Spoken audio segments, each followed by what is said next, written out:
pelajaran yang beliau bawakan yaitu ma'rifatullah, mengenal Allah Subhanahu wa taala, ma'rifatu dinil Islam bil adillah, mengenal dinul Islam dengan dalil-dalilnya, dan ma'rifatun Nabi sallallahu alaihi wasallam, mengenal Rasulullah sallam. Mengenal Allah secara sekilas beliau telah mengantarkan kita poin-poin penting apa yang mesti kita ketahui berkaitan dengan Allah dan membangun muamalah dengan Allah Ta'ala. Beliau menjelaskan kepada kita tentang siapa itu Allah Ta'ala, yang kemudian kita dikenalkan tentang 3 poin penting tentang Allah, itu tentang rububiyah Allah, tentang nama-nama dan sifat Allah Ta'ala, dan uluhiyah Allah, rububiyah dan nama-nama serta sifat Allah. Ini adalah khasaisu, kekhususan dan keistimewaan Allah Ta'ala. Artinya tidak ada yang memiliki rububiyah dan kesempurnaan sifat kecuali hanya Allah Ta'ala.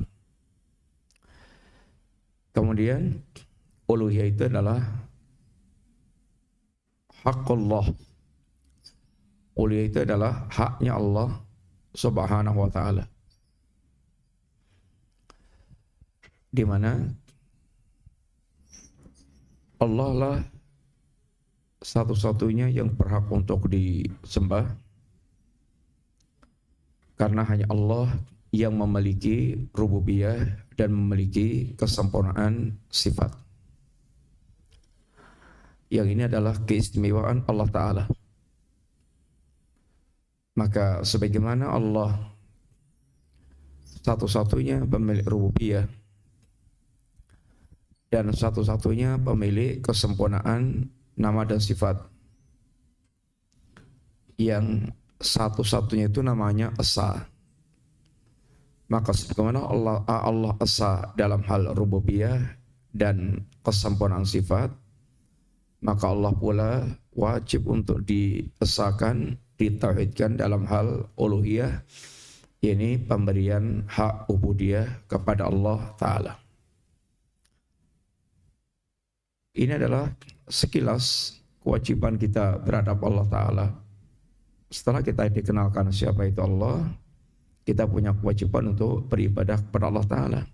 Maka beliau jelaskan pula tentang apa itu ibadah dan apa di antara contoh-contoh ibadah yang mesti kita persembahkan kepada Allah Ta'ala.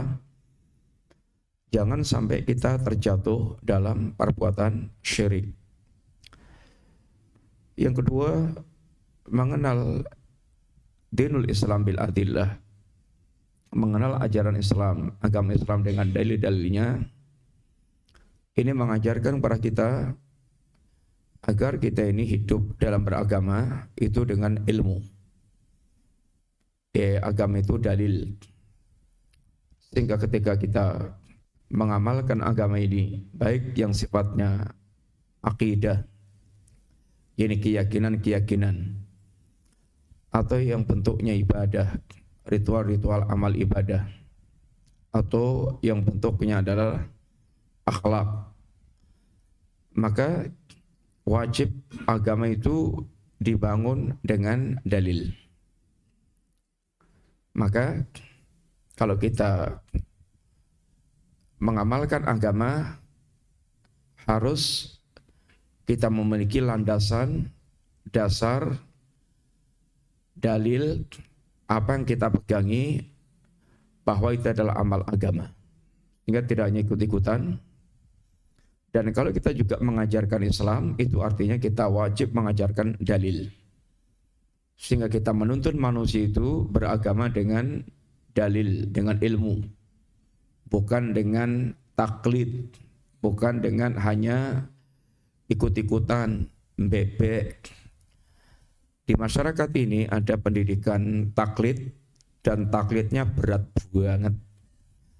Sehingga pokoknya manut kiai aja sudah langsung masuk surga. Ya kalau kiai kamu itu jelas-jelas masuk surga. Kiainya aja belum jelas masuk surga. Ini pendidikan yang sungguhnya merusak yakni manusia. Sehingga seakan-akan kiainya itu adalah nabi. Karena status kiai itu ada kiai jahanam, ada kiai yang mengajak ke surga. Ada kiai yang ajakannya ke neraka karena kiainya mengajak syirik, mengajak bid'ah, mengajak kepada khurafat. Dan ada yang betul-betul kiai, ulama, dai yang menuntun manusia untuk menghidupkan agama Allah Ta'ala. Maka kita harus dalam hal mengambil ilmu harus selektif, guru mana yang harus kita ambil ilmunya, sehingga tidak hanya asal orang namanya ustadz atau kiai lalu kemudian kita itu ambil, kita telan, yakni ilmunya. Apalagi Nabi kita memberitakan bahwa perjalanan kaum muslimin akan diwarnai dengan banyaknya munculnya penyimpangan-penyimpangan. Baik itu penyimpangan dalam akidah, penyimpangan dalam ibadah, penyimpangan dalam ini agama secara umum. Itu realitas yang tidak bisa kita pungkiri. Sehingga selain kita harus memahami hakikat al-haq kebenaran, kita harus pula mewaspadai, paham dengan hakikat penyimpangan-penyimpangan itu. Kemudian beliau jelaskan apa itu makna Islam. Dan Islam itu menghimpun 3 poin penting, yaitu tauhid dan ittiba, tauhid, ittiba dan bara'atun minasyirki. Islam itu intinya adalah mentauhidkan Allah, kemudian ittiba mengikuti jalan Rasulullah sallallahu alaihi wasallam, kemudian berlepas diri dari segala macam bentuk syirik. Ini hakikat Islam. Dan inilah Islam yang diajarkan oleh semua para nabi dan para rasul, dari nabi yang pertama sampai nabi yang terakhir, semuanya mengajarkan Islam dalam bentuk yang seperti itu. Kemudian beliau juga menjelaskan tentang bahwa agama ini bertingkat-tingkat. Agama ini memiliki tingkatan-tingkatan dilihat dari sisi kualitas dalam mewujudkan agama. Ada tingkatan Islam yang paling rendah, tingkatan iman di atasnya, tingkatan ihsan ini paling atas. Ihsan adalah tingkatan iman yang paling tinggi. Dan Islam adalah penampakan iman yang lebih dominan sekedar zahirnya, batinnya, yaitu iman atau hiasan batinnya belum ini betul-betul menunjukkan sebagai mukmin yang sempurna keimanannya. Maka setiap yang menampakkan Islam secara lahir, kita wajib menghukuminya sebagai muslim. Adapun hatinya diserahkan kepada Allah Subhanahu wa taala.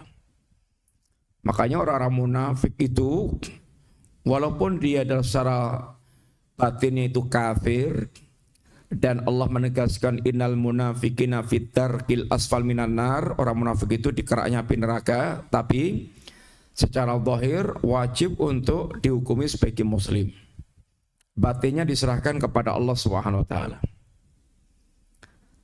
Kemudian di atas tingkatan Islam ini adalah iman, di mana hatinya sudah mulai berhias dengan iman, dan iman yang paling sempurna itu tingkatannya adalah ihsan. Kemudian beliau menjelaskan Pokok yang ketiga yaitu mengenal Rasulullah SAW. Dari beliau mengenalkan tentang namanya, tentang nasabnya, tentang sepak terjang dakwahnya sampai wafatnya Rasulullah SAW. Sehingga seorang mukmin, seorang muslim sekilas paling enggak 3 poin yang prinsip itu harus betul-betul memahami. Karena ini akan ditanya oleh Allah, oleh kedua malaikat saat seseorang muslim dia di kuburan. Kemudian sebagai penyempurna, beliau menjelaskan poin-poin tambahan. Di antara poin tambahan itu adalah bahwa sepeninggal Rasulullah SAW bukan berarti agama itu sudah selesai juga bubar. Memang pembawa agama ini meninggal, yaitu Rasulullah SAW. Tapi agama ini akan terus berlangsung sampai akhir zaman dengan penjagaan Allah yang memiliki agama. Allah tidak meninggal. Allah al-hayyul ladzi la yamut. Allah adalah zat yang maha hidup, yang tidak akan pernah mengalami kematian.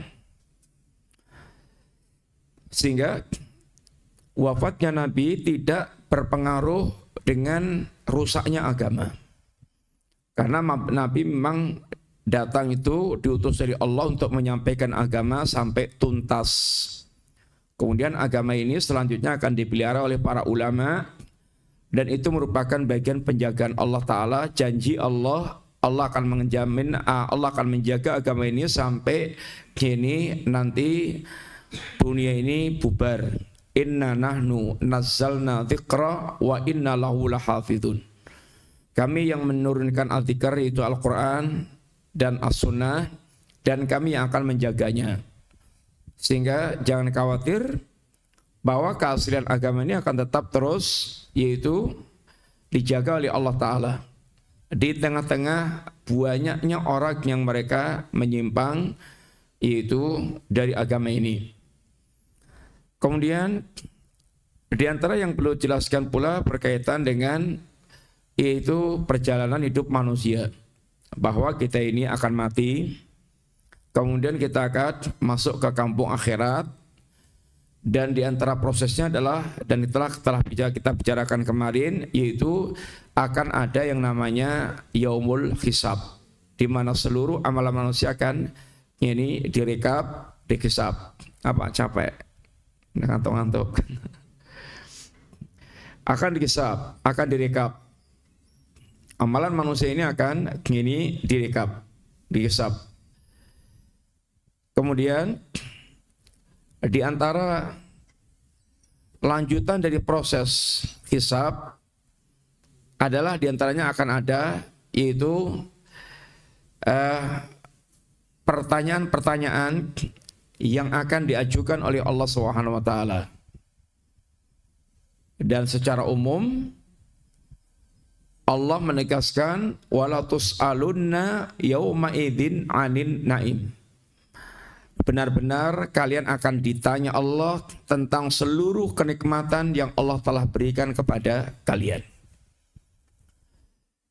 Makanya pernah seorang ulama Fudail bin Iyad ketemu dengan seorang bapak-bapak, tanya, "Pak, kam umruk?" Bapak ini berapa umurnya? Katanya situn, umurku 60. Kata Fudail, "Pak, idan mundu sittina sana tasiru ilallah yushiku an tasila." Berarti penjaringan, Pak, sejak 60 tahun yang lalu terus berjalan menuju Allah, dan boleh jadi sudah hampir sampai. Karena memang encar-encar umat Muhammad, a'maru umati baina sittin wa sab'in. Umar umatku antara 60 sampai 70 tahun. Kemudian kata si bapak ini, inna lillahi wa inna ilaihi raji'un. Kata Fudail, ta'rif tafsirak, Pak, memangnya penjaringan tahu maknanya inna lillahi wa inna ilaihi raji'un. Kata si bapak ini, inni lillah, saya adalah milik Allah, wa inni ilaihi raji'un, dan aku akan kembali kepada Allah Ta'ala. Kata Fudail, Pak, orang itu kalau tahu bahwa dia adalah milik Allah dan dia akan kembali kepada Allah, maka nanti pasti dia akan ditanya. Kalau dia itu yakin akan ditanya, maka apa yang telah dia siapkan untuk menjawab pertanyaan-pertanyaan Allah itu. Maka setiap kita pasti nanti akan ditanya oleh Allah, karena kita pasti akan ketemu dengan Allah Ta'ala. Sekarang ini kita berada di fase yaitu yaumul amal, hari kita beramal. Besok setelah mati kita akan masuk fase panen. Kita sekarang kerja, adanya baru kerja. Kata sahabat Ali bin Abi Thalib, fal yauma amalun. Sekarang ini kita fasenya adalah fase kerja. Yang adalah kerja. Belum ada gajian. Ini fal yauma amalun wala hisabun. Belum ada gajian. Memang sudah ada pemberian Allah, balasan-balasan Allah, tetapi belum sempurna. Sempurnanya balasan kelak ketika kita menghadap Allah Ta'ala. Wa innama tuwaffawna ujurakum yaumal qiyamah. Sempurnanya pahala kalian itu kelak di hari kiamat, bukan sekarang. Memang sudah ada, mungkin di sela-sela kerja kita dapat bungkusan, kita dapat apalah pemberian-pemberian, tapi itu belum gaji yang sempurna. Sempurnanya nanti kelak saat menghadap Allah Ta'ala. Ya ayyuhal insan, innaka katihun ila rabbika kathang famulaki. Wahai manusia, sekarang Anda ini sekarang statusnya sedang bekerja keras, dan nanti pasti kamu akan ketemu dengan Allah Ta'ala. Maka siapkan hari pertemuan dengan Allah Subhanahu wa Ta'ala. Di antaranya adalah persiapan menjawab pertanyaan-pertanyaan yang akan Allah ajukan kepada kita.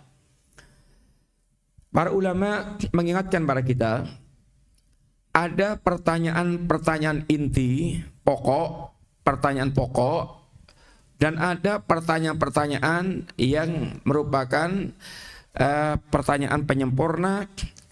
Pertanyaan pokoknya satu, madza ta'budun? Yang kamu sembah itu apa waktu hidup? Yang kedua adalah ini bagaimana Anda ini menghadapi Nabi kalian. Mata tak butuh. Satu, apa yang Anda ini sembah. Pertanyaan ini berkaitan dengan syahadat la ilaha illallah.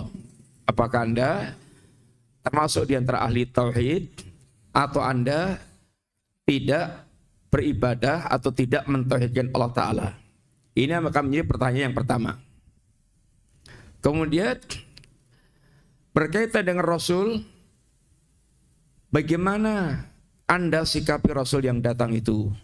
Apakah Anda menjadi pengikut Rasul atau Anda menjadi orang yang justru menentang ajaran ini Rasul? Ini adalah pertanyaan inti, dan ini berkaitan dengan dua kalimat syahadat la ilaha illallah Muhammad Rasulullah. Kemudian di antara pertanyaan itu berkaitan dengan nikmat-nikmat Allah. Semua nikmat akan ditanyakan, tapi ada pertanyaan-pertanyaan pokok, seperti di antaranya Nabi katakan, la tazulu qadama abdin yaumal qiyamah hatta yus'ala an arba. Hamba tidak akan bergeser kedua telapak kakinya di hari kiamat kelak sampai dia ditanya tentang 4 hal. Telapak kaki seorang hamba tidak akan bergeser dari kiamat kelak hingga dia ditanya tentang ini 4 perkara. 1, an umrih, tentang umurnya. Fi ma'afna, umurnya itu dihabiskan untuk apa? Yang kedua, ini an ilmi, tentang ilmunya.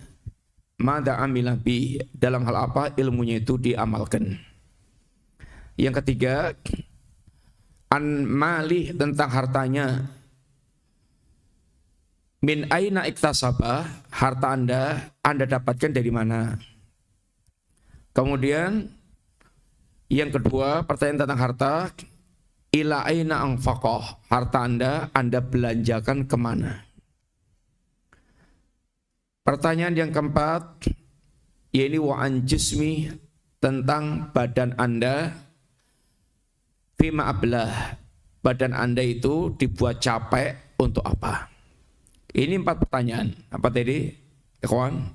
Yang pertama, tentang umurnya. Kedua, tentang ilmunya. Ketiga, tentang hartanya. Keempat, tentang badannya.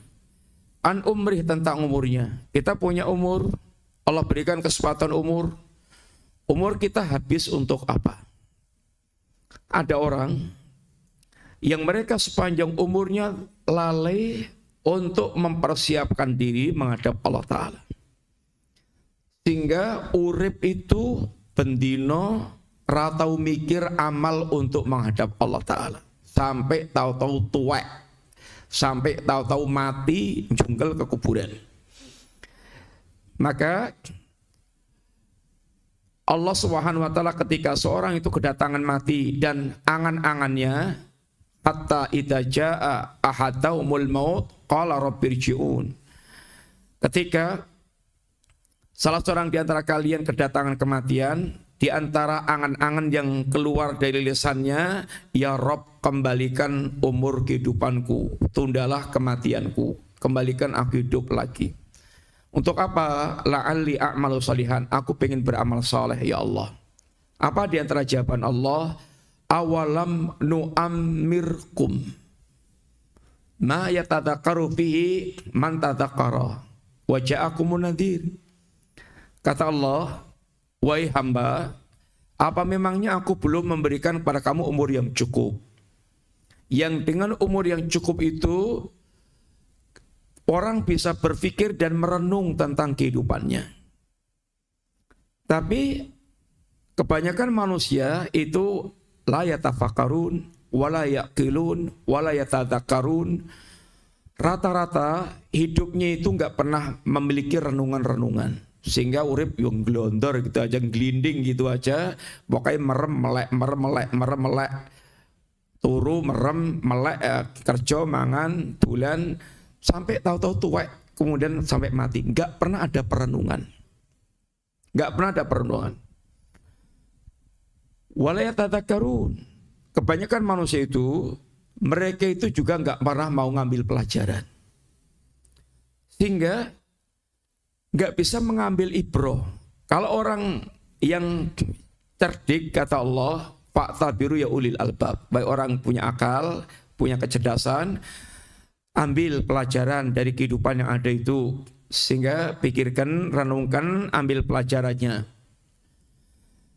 Sampai Allah mencelanya juga, afala yaqilun. Apa mereka itu, minta maaf, randi utak.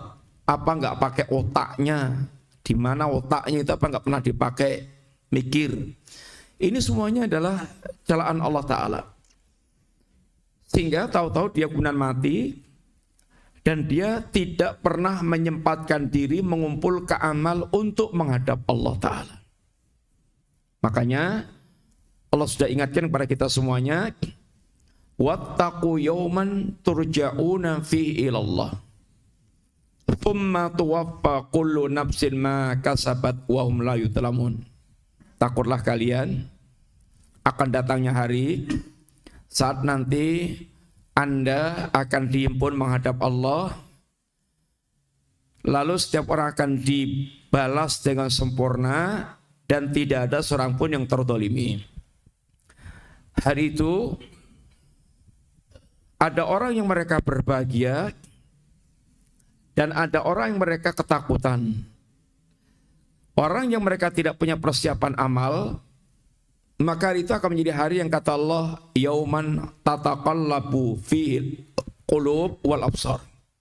Akan menjadi hari yang membuat hati Ini hati bergolak dan mata terbelalak. Hal yang sangat dahsyat dan menakutkan. Satu, ditanya tentang umurnya. Maka kita harus selalu muhasabah, dan itu perintah Allah Ta'ala. Yang umur kita ini harusnya adalah waktu-waktu untuk kita mengisi penuh dengan ketakwaan, karena masa berbekal, kata Allah, fatasawwadu fa inna khairaz zadi taqwa. Wahai hamba Allah, berbekalah kalian. Kalian ini musafir.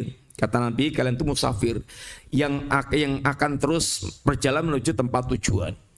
Berbekalah wahai para musafir, dan bekal sebaik-baik bekal untuk menghadap Allah. Tujuan kita adalah itu bekal takwa. Makanya kita diperintahkan Allah terus supaya kita terus muhasabah. Ya ayyuhalladzina amanu taqullaha wal tangdur nafsun ma qaddamat liqad wattaqullaha innallaha khabirum bima ta'malun. Wahai orang beriman yang yakin kalau dia itu akan menghadap Allah, yang yakin dia akan kembali kepada Allah, bertakwalah kalian.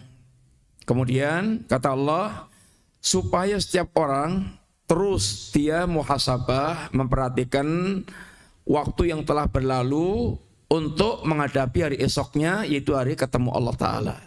Bertakwalah kepada Allah, Allah tahu persis tentang perbuatan kalian. Sehingga kita diperintahkan terus untuk bagaimana muhasabah. Jangan telidur, jangan lalai. Sampai kemudian kita tahu-tahu mati, kemudian kita tidak pernah ngecek apa yang sudah kita siapkan bekal untuk menghadap Allah Subhanahu wa Ta'ala. Maka tentang umur ini akan ditanyakan. Dan kita ini, ikhwan, umur kita itu hakikatnya ya hari yang sekarang kita hadapi. Yang sudah lewat, sudah nggak bisa kita tarik, udah berlalu. Yang besok masih belum milik kita. Kita nggak tahu masih hidup atau enggak. Yang milik kita adalah yang sekarang kita rasakan. Maka selalu bertanyalah, sekarang saya sedang apa? Apakah sedang taat atau sedang maksiat? Sehingga yang selalu kita tanyakan adalah saat sekarang kita miliki ini. Kalau udah berlewat, sudah nggak bisa ditarik lagi. Yang ada tinggal Anda bertobat kepada Allah kalau itu buruk. Kemudian yang besok nggak usah diangan-angankan, itu belum milik kita. Sekarang yang penting sekarang. Buat program boleh, tetapi jangan menunda-nunda amal. Yang milik kita sekarang, lakukan sekarang, bisa taat sekarang, segera taat. Jangan ditunda-tunda. Beramal maupun bertobat, dan jangan sampai kita terjerumus dalam perbuatan, yaitu dosa dan kemaksiatan. Tentang umur akan ditanyakan. Sehingga seorang yang mereka betul-betul paham tentang hakikat waktu, penyesalan yang paling besar itu ketika waktu sudah lewat, sedangkan dia tidak memiliki tambahan amal yang bermanfaat.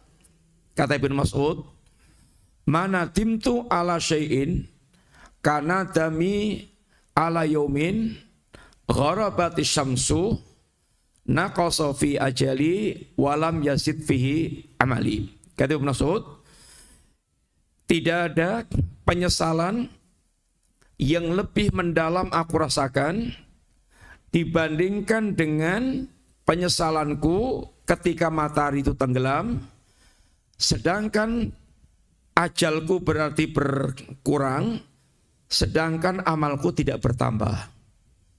Ini adalah orang mereka tahu harga waktu, sehingga lewatnya waktu tanpa pertambahan amal itu sebuah kerugian yang sangat besar. Sehingga seorang yang mereka betul-betul faham tentang nilai waktu, dia akan sangat nyesel ketika waktu lewat tanpa ada tambahan amal yang berarti. Yang kedua akan ditanya kenapa tadi kawan? Tentang ilmu. Tentang ilmu akan ditanyakan mada amilabi, apa yang sudah Anda lakukan dengan ilmu Anda. Kita ini ngaji, minta maaf, yang pertama ngaji itu harus serius, bukan ngaji itu hiburan. Sehingga yang diundang ustadz pelawak, ustadz yang bisa ngucak atau ngocok perut, bukan ustadz yang menghibur. Kita kumpul ngaji itu untuk memahami ajaran Islam.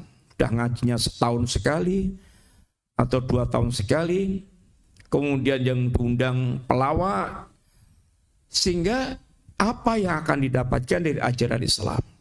Akhirnya orang-orang Islam justru antipati dengan ajaran Islam sendiri karena ramudeng, gak paham yang Islam itu yang diajarkan apa.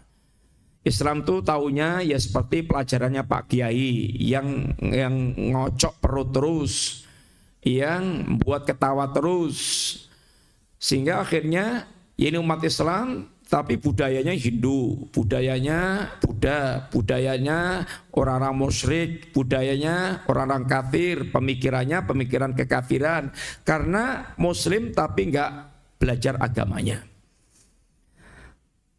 Ilmu ini harus kita cari. Tapi ilmu itu kita cari bukan sekedar untuk hanya koleksi ilmu.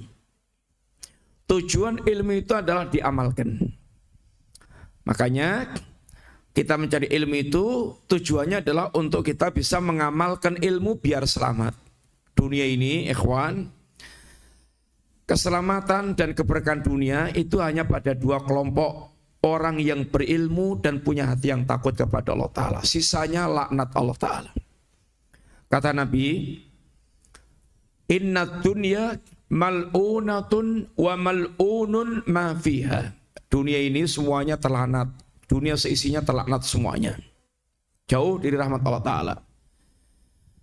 Kecuali dunia yang isinya adalah zikrullah. Orang-orang yang mereka hatinya senantiasa terpaut kepada Allah, berzikir kepada Allah, sehingga punya rasa takut kepada Allah.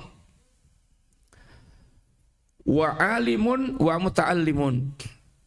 Wa aliman wa muta'alliman. Dan keberadaan orang berilmu dan orang mencari ilmu. Sehingga baiknya dunia ini adalah ketika isinya adalah orang-orang yang mereka punya ilmu, paham agama, dan orang-orang mereka hatinya punya rasa takut kepada Allah Ta'ala. Kalau dunia ini isinya adalah orang berilmu tapi nggak punya rasa takut kepada Allah, mal'un, terlaknat juga. Karena akan menjadi kiai-kiai celutak, walaupun punya ilmu, nggak punya rasa takut kepada Allah, sehingga agama dijual. Agama dijual, hanya untuk mendapatkan harta, jabatan, ketenaran, ketokohan.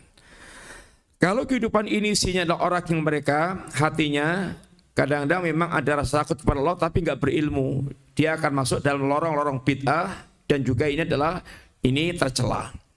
Apalagi nggak punya ilmu, nggak ada rasa takut kepada Allah, ya sudah isinya iblis. Kayak ini iblis yang itu rusak-rusakan.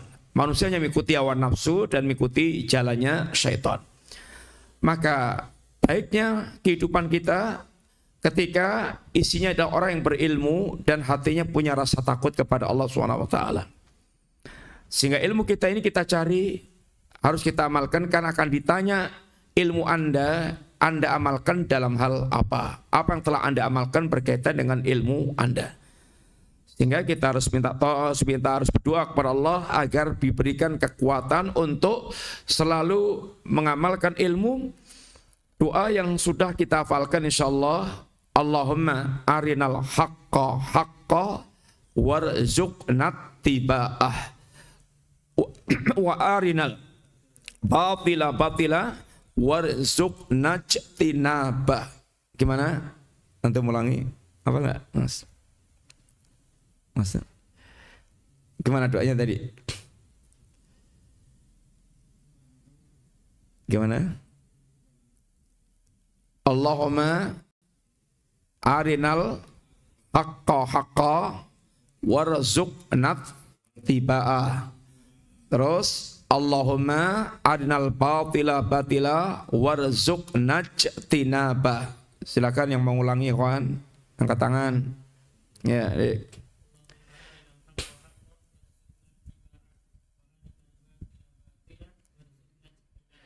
ya, yang artinya, ya Allah, tunjukkan kepadaku, perlihatkan kepadaku yang hak itu hak. Betul-betul kebenaran itu betul-betul nampak di mata itu kebenaran. Dan berikan padaku ya Allah kekuatan untuk bisa mewujudkan kebenaran itu, mengikuti kebenaran itu. Dan tunjukkan padaku ya Allah, nampakkan yang batil itu batil, dan beri kekuatan padaku ya Allah untuk bisa menjauhi kebatilan tersebut. Ini adalah doa yang mesti kita minta kepada Allah sehingga kita punya ilmu dan punya kemampuan untuk melaksanakan ilmu, mengetahui yang hak untuk diikuti dan mengetahui kebatilan untuk dijauhi.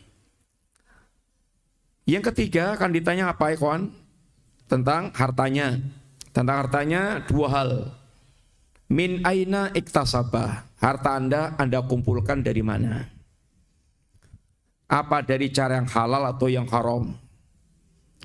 Anda berdagang cari untung, Anda jujur berdagang, Anda menjadi pegawai, Anda berkebun, Anda beternak, Anda berwirausaha sehingga menghasilkan ini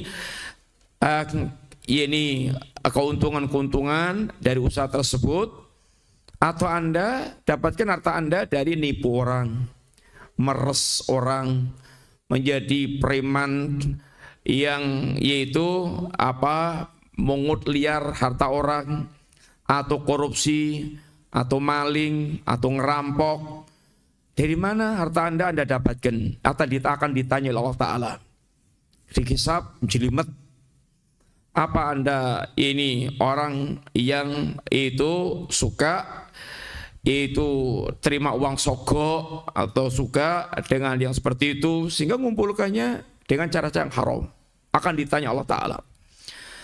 Kalau sudah kumpul seandainya dari yang halal, belum lepas pertanyaan kedua, ila aina anfaqa, harta Anda keluarkan kemana? Untuk nuruti nafsu, untuk foya-foya, hanya untuk yaitu senang-senang, atau Anda gunakan untuk betul-betul plot-plotannya itu di jalan-jalan ketaatan, biayai diri, membiayai keluarga, anak, istri, kemudian menolong orang, kemudian membiayai ini dakwah ilallah. Kemana harta Anda keluarkan? Atau harta Anda malah ditumpuk terus sehingga nggak mampet, nggak pernah ada yang dikeluarkan. Ini adalah semuanya akan ditanyakan oleh Allah SWT. Kemudian yang keempat tentang jasad kita. Fima ablah. Jasad kita ini Anda buat capek untuk apa? Capeknya itu untuk apa? Ada yang capek maksiat, ada. Ada yang capek taat, ada. Ada yang capek melakukan hal yang sia-sia, nggak ada manfaatnya, ada. Kita perlu kita tanyakan, badan kita itu sampai capek, sampai lelah, lunglai seperti ini, itu Anda gunakan untuk ini apa? Ini akan ditanya Allah SWT. Sehingga hendaknya kita siap-siap dengan pertanyaan-pertanyaan tersebut. Kemudian ikhwat, di antara amal ini ada amal-amal yang memiliki nilai berat bobot yang sangat yaitu tinggi. Amal kita akan ditimbang oleh Allah Ta'ala. Maka hendaklah orang dia tahu prioritas amal, apa yang paling memberatkan amalnya di sisi Allah SWT. Ketahuilah bahwa pemberat pertama, amal yang memiliki pemberat paling berat dan itu menjadi penentu amal-amal lainnya itu memiliki bobot. Yang pertama adalah tauhid. Orang kalau punya tauhid, maka dia punya modal pemberat amal yang paling utama. Tapi kalau dia tidak punya tauhid, maka dia tidak akan memiliki pemberat amal dalam ini kehidupannya. Nabi Musa pernah bertanya kepada Allah Ta'ala, Rabbi alimni syai'an adhkuruka bih wada'uk. Ya Allah, ajarkan kepadaku sesuatu yang bisa aku pakai untuk berdoa kepadamu, berzikir kepadamu, dan berdoa kepadamu. Kata Allah, Musa, ya Musa, qul la ilaha illallah. Wahai Musa, ucapkan kalimat la ilaha illallah. Kemudian kata Musa, Rabbi, kullu ibadika yaquluna hadha. Ya Allah, seluruh hambamu mengucapkan kalimat itu. Musa minta yang spesial, yang lebih spesial lagi. Kata Allah, ya Musa, lau anna samawati sab'a, wal ardina wa amirahunna ghairi wal ardina sab'a fi kifatin wa la ilaha illallah fi kifatin malat bihinna la ilaha illallah. Wahai Musa, seandainya langit yang 7 dan penduduknya selain Allah itu diletakkan di satu daun timbangan, ini langit dan bumi, kemudian la ilaha illallah diletakkan di satu daun timbangan yang lain, niscaya akan lebih berat daun timbangan yang ada kalimat la ilaha illallahnya. Sehingga kalimat tauhid ini kalimat pemberat timbangan, penentu pemberat timbangan. Orang kalau dia punya kalimat tauhid, maka dia punya pokok pemberat. Kalau tidak punya kalimat tauhid, maka seluruh amal yang lainnya tidak akan ada nilai beratnya. Makanya orang-orang kafir yang mereka memiliki kebaikan-kebaikan itu enggak ada nilai beratnya karena tidak punya modal pemberat yang utama, yaitu la ilaha illallah. Abu Thalib itu punya kebaikan yang banyak, tetapi Abu Thalib dia tidak punya kalimat la ilaha illallah yang menjadi modal pemberat amal. Maka walaupun dia punya kebaikan yang banyak, karena tidak punya kalimat la ilaha illallah, maka amalnya Abu Thalib enggak ada yang bisa menyelamatkan sama sekali. Enggak ada pemberat timbangan yang menyelamatkan dia. Karena pemberat timbangan yang paling utama adalah kalimat la ilaha illallah. Demikian juga riwayat di mana seorang hamba nanti akan Allah tunjukkan seluruh lembaran catatan amal sampai 99 lembaran catatan amal. Setiap lembarnya itu sejauh mata memandang. Hamba ini sudah putus asa betul dengan catatan amal yang ada di dalamnya itu. Kata Allah, ini allaka udrun, wahai hambaku, apa Anda punya udur? Enggak ya Allah. Kata Allah lagi, hal dhalamaka katabatil hafidhun, wahai hambaku, apakah malaikat pencatatku ada yang zalim sehingga amal kebaikanmu ada yang belum tercatat, bukan amalmu kemudian kecatat di situ? Kata hamba, enggak ya Allah. Sehingga hamba ini sudah enggak punya harapan untuk dia selamat. Kata Allah, wahai hambaku, laka indana hasanah, kamu masih memiliki kebaikan di sisiku. Dikeluarkan satu kartu yang bertuliskan la ilaha illallah. Maka dikatakan hadis bitokoh, kartu yang bertuliskan kalimat la ilallah Muhammad Rasulullah. Kata hamba ini, Rabbi, mahadil bitokoh, mahadil sijilat. Ya Rabb, ya Allah, apa istimewanya satu kartu ini dibandingkan dengan puluhan lembaran catatan amal? Kata Allah, kemudian kata Allah, katakan pada hamba ini ditimbanglah, lalu ditimbanglah kartu yang bertuliskan kalimat la ilaha illallah Muhammad Rasulullah di satu daun timbangan, dan seluruh catatan amal manusia diletakkan di satu daun timbangan yang lainnya. Kemudian beratlah daun timbangan yang ada kartu kalimat la ilaha illallah Muhammad Rasulullah. Maka ini adalah modal pokok pemberat timbangan. Maka seorang mukmin, seorang muslim yang harus pertama kali dia usahakan dalam kehidupan itu adalah bagaimana dia memiliki tauhid yang lurus. Urusan paling pokok yang pertama, jangan sampai musyrik. Itu yang paling pokok. Kemudian di antara timbang amal yang sangat memiliki pemberat timbangan yang Nabi sebutkan adalah al-akhlaqul karimah, akhlak yang mulia. Kata Nabi kita, ma min syai'in asqalu fi mizanil mu'min yaumal qiyamah min husni khuluqih, atau kama qala. Tidak ada sesuatu yang lebih berat di daun timbangan bagi seorang mukmin dari kiamat kelak melebihi akhlak yang mulia. Setelah tauhid, maka amal yang sangat memiliki bobot pemberat yang sangat besar adalah yaitu akhlak yang mulia. Dan akhlak ini tercermin dalam 3 poin utama. Kaful adha, bagaimana kita menahan diri dari mengganggu orang, baik dengan perkataan maupun dengan perbuatan.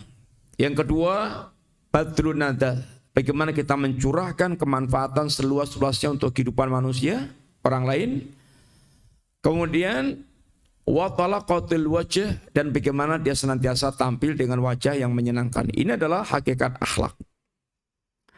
Maka hendaklah kita berhias dengan akhlak yang mulia, mau jadi apapun, mau jadi bos, mau jadi karyawan, mau jadi penguasa, mau jadi rakyat biasa, hendaklah orang berusaha untuk memiliki akhlak ini yang mulia, sehingga dia bisa membangun muamalah kehidupan dengan muamalah kehidupan yang baik.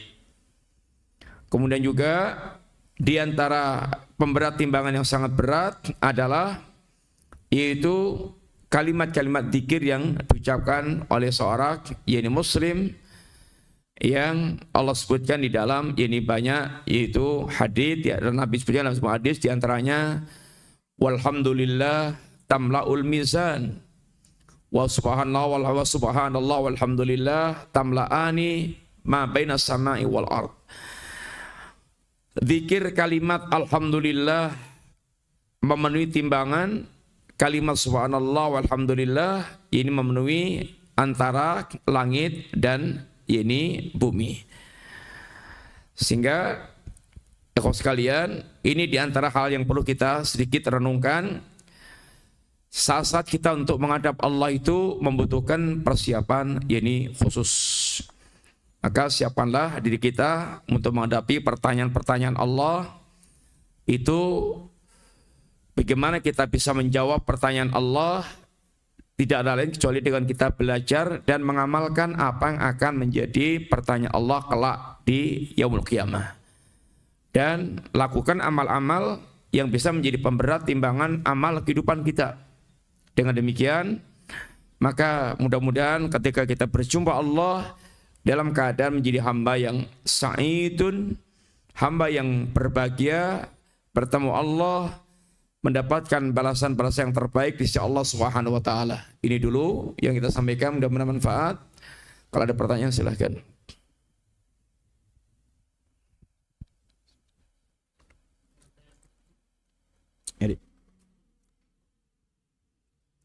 Ya, gimana?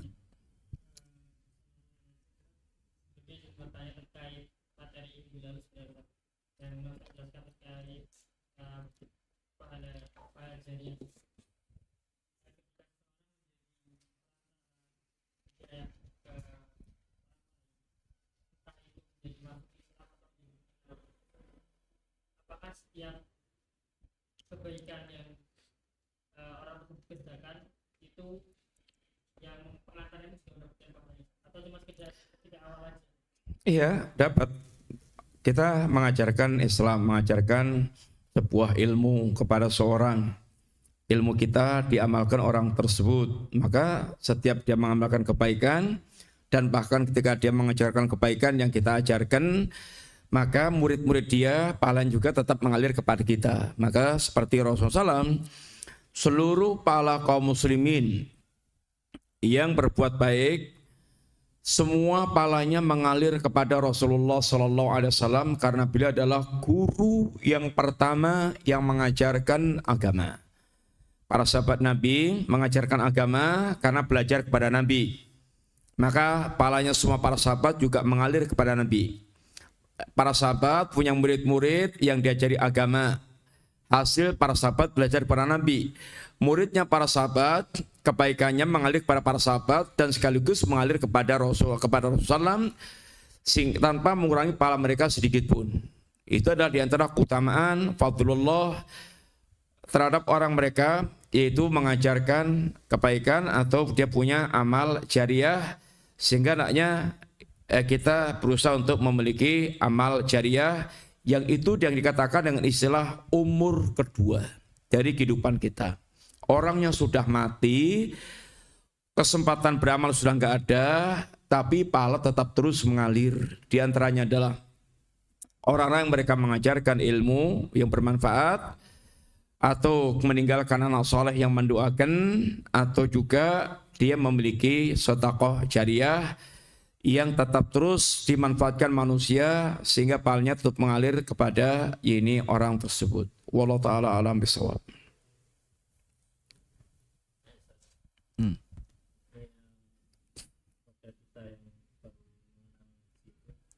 Bagaimana kiat-kiat mengenalkan sunnah, atau misalnya dari teman-teman sendiri itu juga masih bingung apa yang harus ya dilakukan ya.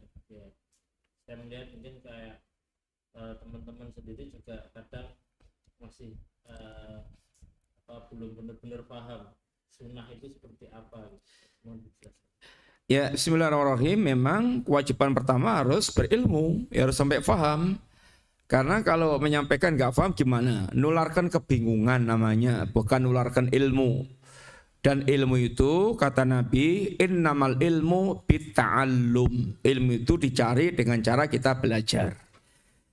Harta kita cari dengan cara kita bekerja, ilmu kita cari dengan cara kita belajar. Dan ilmu itu beda dengan harta. Ilmu nggak bisa didadak. Harta bisa, antum dari miskin tahu-tahu dapat warisan miliaran, jadi miliarder bisa.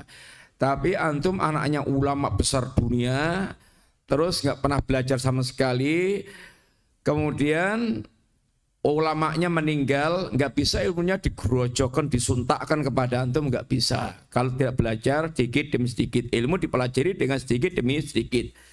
Memang membutuhkan waktu, makanya Imam Syafi'i mengatakan, ya akhi, lantana lal ilma illa bisittin. Wahai saudaraku, Anda tidak akan pernah mendapatkan ilmu kecuali dengan 6 perkara. Pertama, yaitu dzakaun, dengan dzaka kecerdasan.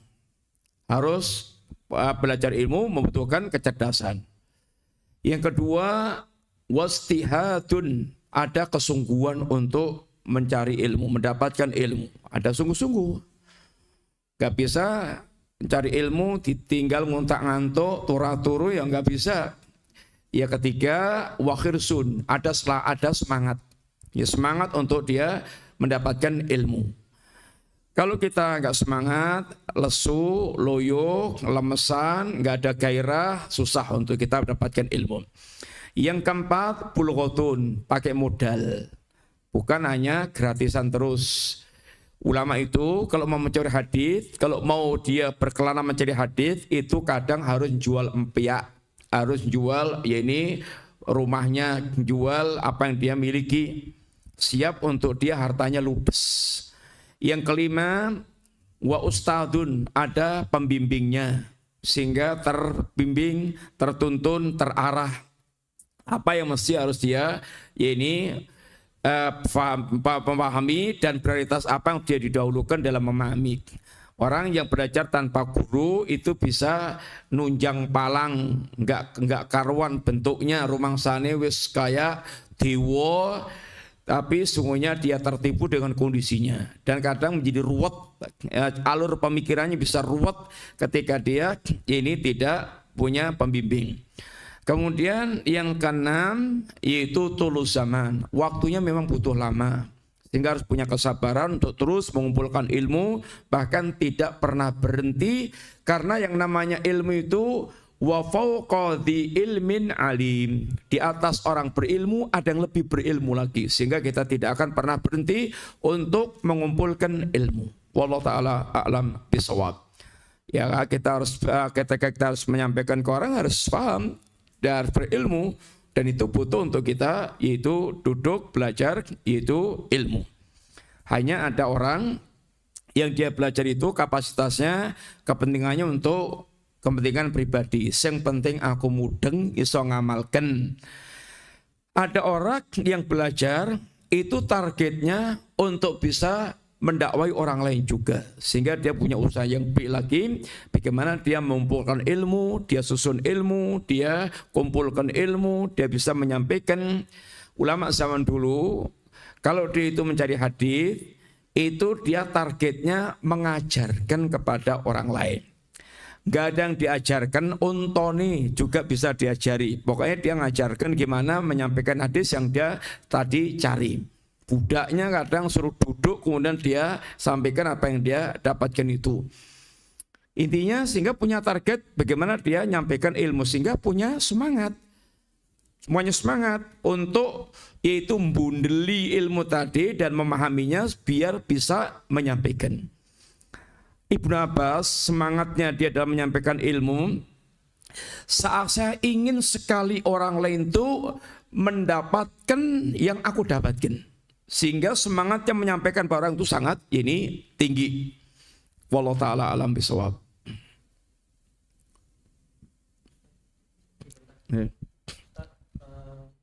Lebih utama mana saat kita sebagai orang tua itu mengajarkan, mungkin kita keterbatasan ilmu ya Sat, ya, mengajarkan ilmu dunia seperti misalnya matematika atau sebenarnya di sekolah atau ilmu agama Sat. Dan kalau misalnya kita sebagai orang tua yang memiliki kekurangan dalam ilmu agama, terus minta tolong kepada yang lebih berilmu, apakah kita sebagai orang tua itu mendapatkan amal jariah juga Sat? Ya, bismillahirrahmanirrahim. Tugas pokok orang tua seperti kata Allah, qu anfusakum wa ahlikum nara. Jagalah diri Anda dan keluarga Anda dari neraka. Kewajiban kepala rumah tangga menyelamatkan keluarganya dari neraka. Menyelamatkan dari neraka itu bukan dengan duit yang banyak, bukan dengan yaitu memenuhi kepuasan mereka menikmati dunia.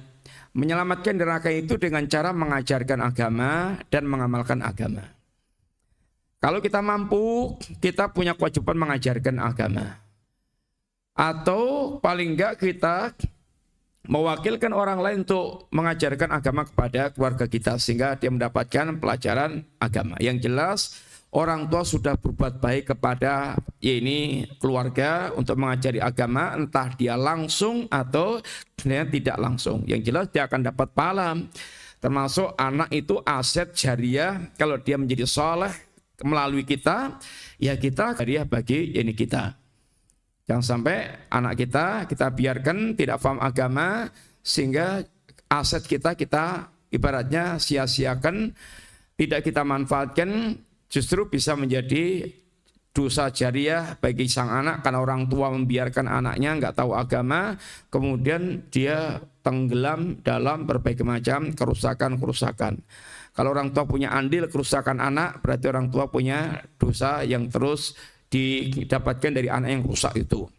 Tapi kalau orang tua telah mengantarkan kepada kebaikan tapi anaknya susah, ya orang tua sudah lepas tanggung jawab dari anak tersebut.